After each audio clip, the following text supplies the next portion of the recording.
it was not a terrific weekend for the New York Knicks, who suffered a huge loss to the Cleveland Cavaliers, followed by a double-digit loss to the Boston Celtics. The New York Knicks came into this season with their new starting five. A lot of people called it the best starting five in basketball, and they have been good. However, they are 0-7 versus the Thunder, Celtics, and Cavs. So they've been good, except for when they face the elite teams in the league. And it's not even the super elite. They're 26-6 against teams with losing records, and they're 11-14 against teams with winning records. They're now down to 20th in defensive rating, which is extremely rare for a Tom Thibodeau team. How are you guys looking at the New York Knicks? Scott, let's start with you. Do you see them as legit contenders in the Eastern Conference here? Or have they gone and spent all their first round picks for Mikal Bridges and given OG a huge contract and traded for Karl-Anthony Towns just for a second round exit? Guys, here's what I see with the Knicks. And this was my concern going into the year. And people haven't talked loudly about this. Their best two players, and they're outstanding players. I like them both, Cat and Jalen Brunson. They are excellent offensive players, and that's why they're one of the top offensive teams in the league. However, the game is played on both sides of the ball. And unfortunately for the Knicks, and as I size it up, when you look at Cat, he's probably a bottom five defender at his position, and he's protecting the rim for you right now. You look at Jalen Brunson, probably another bottom five defender at his position, at the point guard position. So BJ knows this. If your point of the attack defensively, meaning your point guard position, is one of your weaker spots on your defensive personnel grouping, and you have a bottom five guy protecting the rim, it's going to be difficult to beat the very good teams in this league. And that's what I think you see when they're playing these good teams. They're constantly trying to exploit and go at whether it be Jalen Brunson, Karl-Anthony Towns, or both guys. And so what that does for defenders like Mikal Bridges, OG Anunoby, Josh Hart in that starting group, they're constantly having to help those guys in a defensive situation. They're putting them in screening roles all the time. You got Cat in drop coverage a lot, which he struggles with. And so that's what's manifesting itself with the Knicks right now. So what it puts pressure on the team and as a group to play exceptional offensively every single night. And I don't know and I shouldn't say I don't know. I strongly believe that's not a recipe to win 4 7-game series.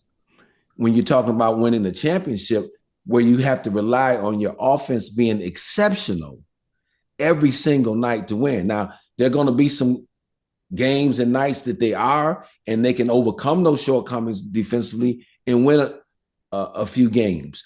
But against the good teams, when you get locked in a 7-game series, everybody knows what everyone's doing. You're going to need consistent defensive presence. Now, the light at the end of the tunnel, maybe for the Knicks, is the return of Mitchell Robinson, who can help shore up that backline defense and who could quarterback that. The only issue there is Mitchell hasn't played in basically a year now. So how long is that going to take him to get his timing back and get connected with the other guys on the floor? For them, hopefully he can stay healthy. Once he comes back, he can stay healthy for the remainder of the regular season and have some timing and rhythm going into the playoffs. If that's the case, then that can change the narrative a little bit for this Knicks team, and now they'll have a better chance at competing against the upper echelon teams, not only in the Eastern Conference, but as they were fortunate enough to make the finals. But as we sit here today, there's a clear delineation from my standpoint. You have the Cavaliers and the Celtics clearly are the top of the Eastern Conference, and then you got to drop down a tier 2 to get to the Knicks and a few other ball clubs in the Eastern Conference. The Celtics have beaten the Knicks by a combined 63 points. And even the game yesterday, they were up double digits, another 20-point lead. The Knicks had a strong third quarter, but that just wasn't enough. When you're talking about that drop coverage on defense, it's not just Karl-Anthony Towns. They have it when Jericho Sims in the game as well. The Celtics were getting 1.34 points per possession on that Knicks drop coverage. So it's Mhm. basically every other possession down, they're hitting a three.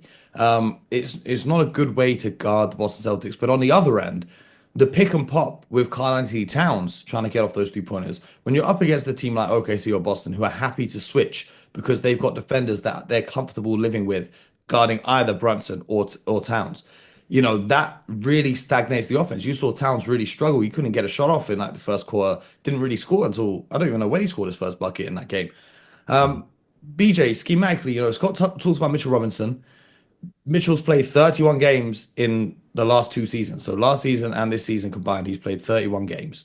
If you do bring Mitchell back, are you sliding Karl-Anthony Towns to the four? You then lose a wing defender. So when you're playing against a team like the Celtics, the question is who's guarding Jason Tatum and who's Karl-Anthony Towns going to be on? Who's Mitchell Robinson going to be on? If you're playing against a team that's running a one big lineup, you've then got two bigs and one of them has to guard out on the perimeter. And I don't see either of those guys being strong perimeter defenders. What's the solution here for the New York Knicks? I think Scott nailed it with this explanation of what's going on there in New York.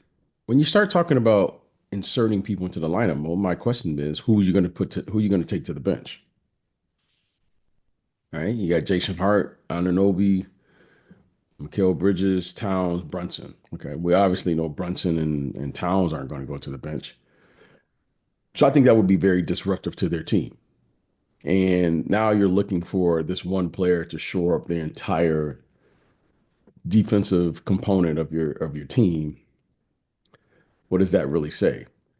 This right now we can see it is what it is with this Knicks team, right? They've clearly have the philosophy, and who was it? Was that the great Will Robinson say, "Hey, it's still a game, Scotty"? What's the quote, Oh, it Scotty? was, he's the great Will Robinson would say, "You see that score clock on the wall over there or up above?"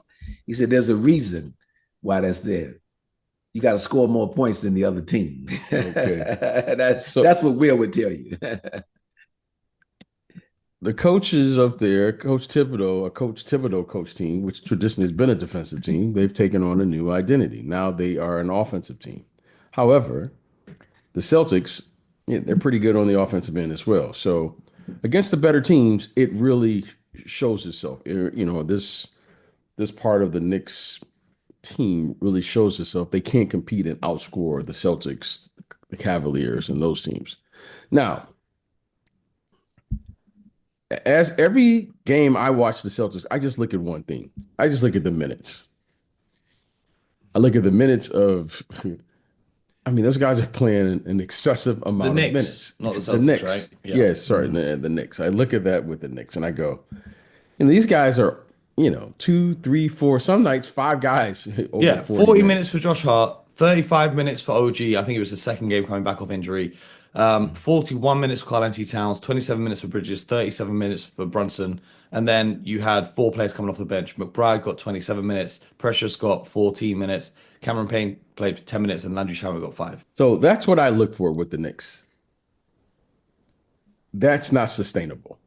It's just not sustainable. I mean, I get it. Your job is to win games. You can argue, well, I'm gonna play my best players. Da da da da da da. Okay, that's fine. I don't know what to do about that. And as you continue to get later and later into the season, guys get more and more fatigue, and then you start getting efforts like this. So we'll continue to watch it. I think we all said it. Scott said it, someone said it here, where, you're gonna have to build a team. And here's our GM here who's politely saying that right now. You have to have a roster, in my opinion, of about 10 guys who can play in today's game, the way they play. That's just what it is. And we like the players on the team. We like they compete. We like all of those things. However, if you're on a championship run, you're going to need efforts, multiple efforts from different guys. And right now, this team has only shown that their first five is capable of playing at that level. And that's a major problem. Yeah, no, I echo that wholeheartedly. You know that, especially my days in Detroit, and obviously wherever I've been, I've always, Orlando, New York, whatever. I've always talked about the importance of having depth, because if you're going to be a great team in this league, and I get it, I understand that your high end, your star players carry a big time load and extremely important. But as BJ knows, when you get locked in a 7-game series, your star guys aren't going to always have a great game. They may have an off night. And that off night, you're going to need a player, 2 players, or even 3 players to be able to come off that bench and provide you effort, energy, and production to get one of those wins. So you're first to 4 in that 7-game series. And you're going to need that each round you advance, including the championship round. So that's extremely important. So that's where the vision comes in throughout the regular season. When you're working with a team, when you're either building a team or you're coaching a team, you got to be, it's important that you're winning throughout the regular season so you can have a good seed and all that so that you're in the playoffs.